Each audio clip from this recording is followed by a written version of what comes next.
What if I told you the secret to unlocking a photographic memory has been hidden in plain sight for thousands of years? The ancients weren't just building pyramids or temples, they were building minds. Minds so powerful they could recall entire books, maps, and histories without ever writing a single word. Today, you'll discover how their forgotten techniques can awaken your own memory and reshape the way you think forever. Subscribe and return with us to the world of the ancients, where wisdom wasn't stored in books, it was stored within. Chapter 1. The Birth of the Memory Palace. Forget everything you think you know about memory. It's not about repetition, it's about imagination. The ancients saw memory as an art, a sacred bridge between the seen and the unseen. In Greece, orators could speak for hours without notes because they didn't memorize words, they saw them. Their minds became temples filled with images, corridors, and stories. This was the birth of the Method of Loci, the memory palace. The poet Simonides of Chios discovered this method by accident, through tragedy. At a great banquet, moments after he stepped outside, the roof collapsed, killing everyone inside. When rescuers could not identify the victims, Simonides closed his eyes and pictured the hall as it had been moments before. By walking through it in his mind, he recalled where each guest sat. From disaster, the idea of memory as architecture was born. Chapter 2. The monks, the mandalas, and the memory theaters. From Greece, the art of memory traveled east and west. In India, Vedic scholars trained for decades to recite entire scriptures perfectly. They used rhythm, tone, and breath as tools, encoding sacred verses into their very heartbeat. In Tibet, monks painted intricate mandalas from memory, each line a doorway to insight. And in Europe, medieval scholars imagined vast memory theaters, cathedrals built inside their own minds, where knowledge lived as statues and stars. For these civilizations, memory was not a tool, it was a ritual. Each repetition was a step inward, each visualization a form of meditation. They believed that by strengthening memory, one strengthened the soul.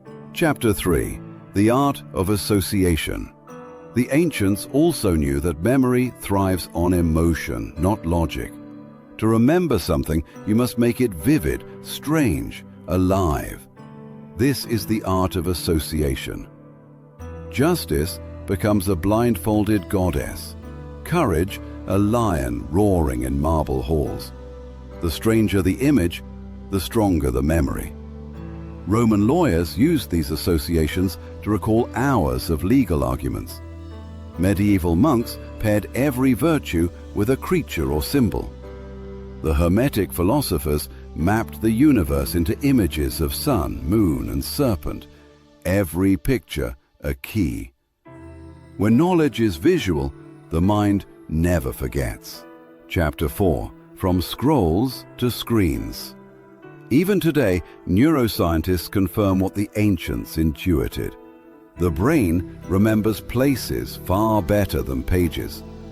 Spatial memory is powerful because it connects knowledge to movement and sensation. The ancients discovered this without laboratories, only through observation of their own minds. You can harness this same wisdom. Imagine your home as a memory palace. Assign each room a theme, names in the kitchen, numbers in the hall, dreams in the bedroom. As you walk through in your imagination, each object becomes a trigger. The mind transforms space into story. Preparing for an exam? Place facts along your staircase.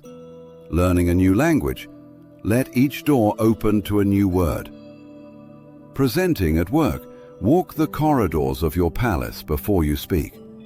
What once felt impossible becomes effortless when knowledge has a home. Memory athletes who can recite thousands of numbers or decks of cards are not gifted, they are trained in this ancient art. The difference is not talent, it is technique. What was once the domain of philosophers now lies within everyone's reach. Chapter 5. The Secret Meaning of Memory. But the ancients saw something deeper. They believed memory was not just for recall, but for reflection. To remember was to reconnect with the divine order of things. Monks, philosophers, and sages all saw memory as a mirror of the cosmos, structured, harmonious, eternal. When a monk recited scripture, he wasn't repeating words, he was entering communion with truth. When a philosopher walked his mental corridors, he wasn't storing data, he was exploring consciousness itself. Memory was a journey inward, where knowledge became illumination. And when you train your memory, you awaken the same power. Each image you build, each pattern you reinforce, becomes architecture for thought. The ancients would say, to remember is to become, to reconstruct the self in perfect harmony. Chapter 6. Your Memory Renaissance. Begin small. Choose 5 objects in your room: a cup, a lamp, a book, a door, a window.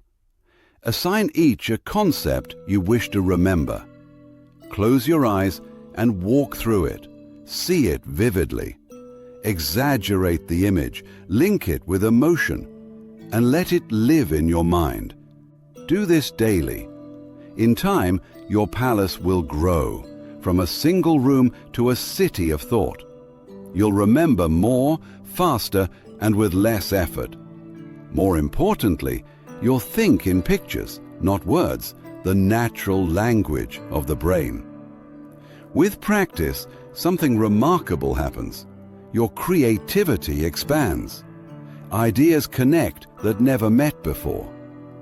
Problem solving sharpens. Confidence rises. Memory mastery is not about storing facts, it's about freeing imagination.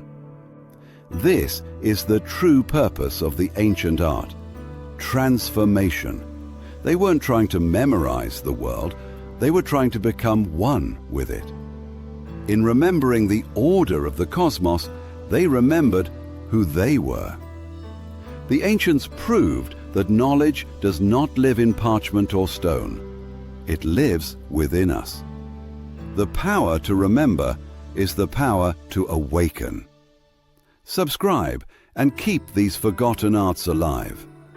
Return to the temple within.